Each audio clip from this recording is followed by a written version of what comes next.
Nililala siku 5 bila kuamka, bila kukunywa, bila kufanya kitu na bila hata kumind about shule.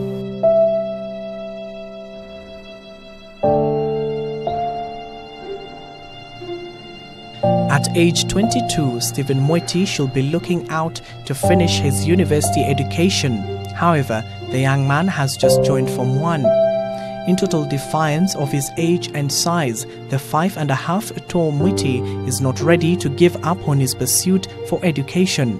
But how exactly did Mweti find himself in this situation? He blames his guardians. So huyo mama alikuja, akakuja akaniomba. Kasema anataka kupewa mimi, lakini hakusema mimi nimeenda kufanya kazi. Kwenda na huyo mama alikuwa amenipeleka job.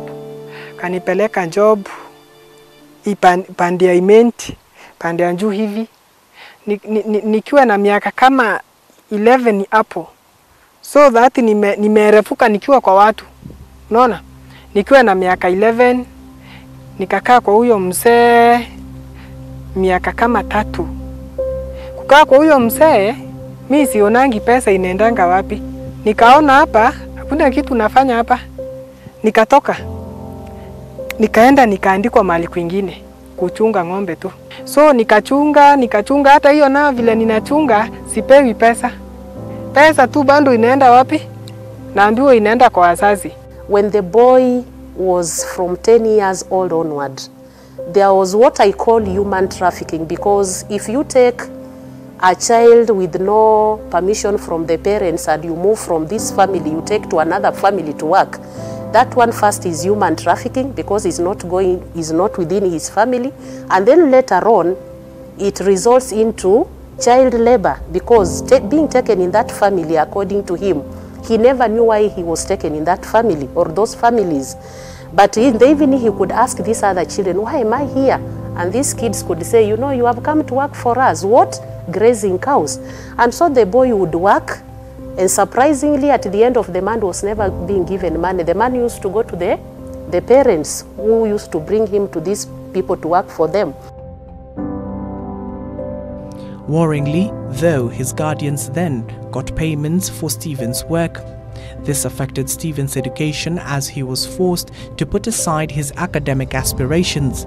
Without any future prospects of ever getting educated, Stephen was reduced to hoping he will get a considerable size of his inheritance from his parents. As fate will have it, one day Stephen got a wind of reports that his parents were sharing out land to his other siblings, all this while he was away. He rushed home to also get a portion of the said land, but little did he know that he will be faced by a truth that until today remains a bitter pill to swallow. Kuna mama anakaa kwa ile mboma, nimekuambia huku kukiwa Ndurai unaonanga everything. Aliniita akaniambia ni kama shamba inafanya nini? Inauzwa. So umejua hiyo? Nikamwambia sijajua. Kulikuwa manjioni nimetoka shule. Sikuchukua gari wala nini, sikuwa na transport. Nilifanya practice ya kukimbia kutoka mahali mmeona mboma mpaka hapa. Kukuja nilikuta vijana wote wako hapa. Unaona? Unajua niliambiwa nini? Hakuna shamba. You are not part of our family. So mimi nilikuwa nauliza huyu mama, baba yangu ni nani? Ama mama yangu ni nani? Na wote nilikuja kuwauliza. Lakini sasa during the distribution ndio niliambiwa sasa. Ndio sasa nilijua from that time up to today. Sijawahi mind about that story. Na ndio sasa nilienda nikaona hii story itanipasua, itaniua. Nikaamua kuambia my hand teacher. And when you talk about the story of the parents to Mweti, I think that is a pill that he never wanted to swallow. So, and I think this was the beginning of this boy saying, no, I have to go back to school, because he has suffered in the hands of these parents and these other people where he used to work so much that he decided, no, I can't go on like this. I have to go back and rescue myself. And Mweti could share that particular day with a lot of tears, with a lot of pain. And I tried to console him and say that maybe the situation your parents disappeared might have been so painful that these parents, especially the mother, would never have wished to narrate to you how you came to land in the hands of this family. As you can take a look behind me, this is where Mweti used to live for more than 3 years now, and he was forced to walk to school for more than 10 kilometers. And as you can look around, no one is living in this current location as we speak. After the revelation and at the age of 16 years, Stephen decided to cut ties with his supposed family in Meru County and return to Isiolo County. His resolve? To pick up from where he had left his studies. Luckily, he got a chance at St. Mary of Loreto Primary School. This was his chance to rekindle his academic aspiration, and he was required to inform the school administration of the point at which he had discontinued his studies, but his answer shocked them. Mbele nilikuwa nasomea Meru. Meru ndio nikasoma mpaka class 3. Nilipofika pale class 3 ndio sasa masaibu mingi ilianza. Ilianza nikiwa standard 2, nikajikakamua nikafika 3, lakini wakati wa kuenda darasa la 4 sasa mambo ikakuwa mingi kwa msee mwenye mboma. Ikawa hataki kuniona nikiwa nyumbani. So ikawa mimi nitakuwa nalala nje. Nikaamua kufanya nini? Kurudi shule, lakini nikajiuliza hii shule nitarudi aje? Nani atanipeleka? Obviously hiyo kitu nilikatazwa nyumbani. Kuenda shule hiyo nilikatazwa. And even if the age of Mweti is more than other children, if there is that will of going back to school, it is okay Mweti to be accepted in our school. And so the next day Mweti again came without getting tired, and I gave him an answer of yes, we are going to accept in our school. Mweti was overjoyed, and one of the demands or condition he gave me was, sister, do not look on my age. I want to go back to the class where I left. So I thought that maybe the boy is going to tell me standard 4, standard 5, but he told me no. When I left school, I was in class 3. So I looked at the age of Mweti, by then was 16 years old, a tall boy. And so I feared for our small kids that maybe being a private institution, parents may remove some of their kids to other schools, fear of this big boy in the class. It reached a time where he could tell me I'm not going to continue with my education because of maybe I'm not feeling comfortable being the last in the class. Nonetheless, Mweti was enrolled to class 3 at the age of 16 in 2014, a new experience that challenged him a bit. During his time in school, he had to balance studies and where he was going to get his next meal. But one of the challenges Mweti had now was when he could come to school morning, in the evening he would go back home with water in jerry can because where he was living was far and a dry place. But Mweti, when he could come to school, there are those who could come in his house, that small house as I may call it, to steal some of his food and even water. Wacha tu nikue naenda tu kibarua najipatia kitu yenye sina. Kwa hivyo mara mingi na misi shule sana kwa kuwa kama sina chakula itabindi hiyo siku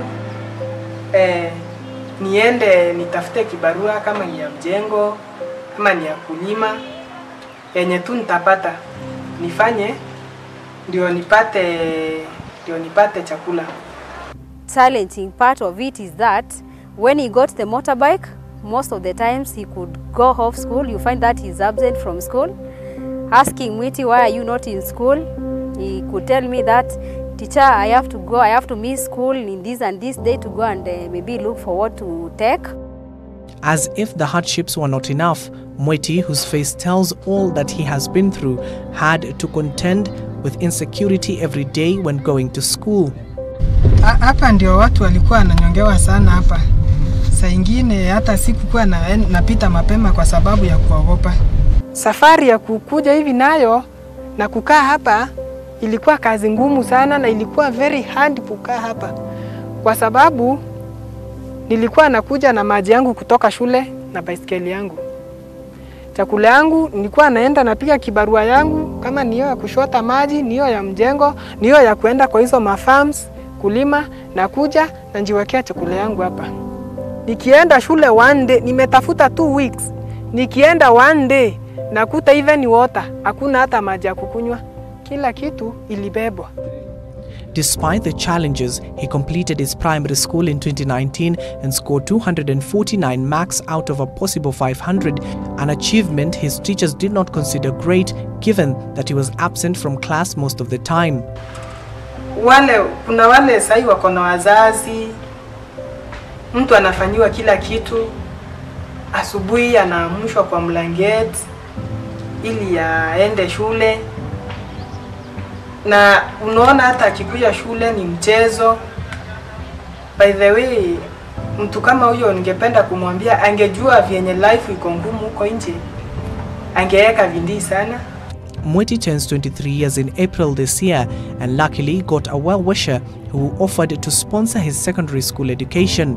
And on the process when I was talking with the parents, I met Mweti. And his story attracts me. And what triggered me is the zeal of education, to want to learn. Many young people outside there, being 16 years, is teen.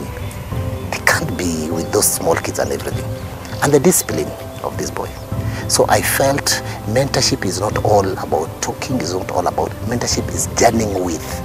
And that's why as Tegethi, St. Joseph Tegethi, we felt that we would love to journey with this boy as we were started before, up to the end. He is filled with profound optimism, believing that 4 years down the line his name will be among the top performers in KCSE after all the trials and tribulations.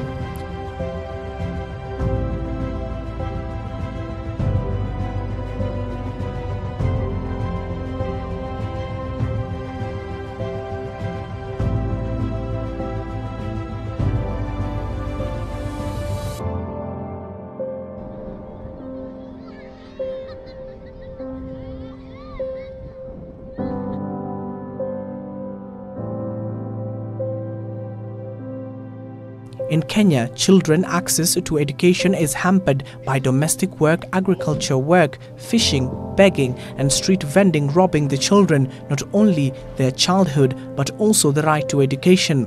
Mweti's case is a classic example of such violence.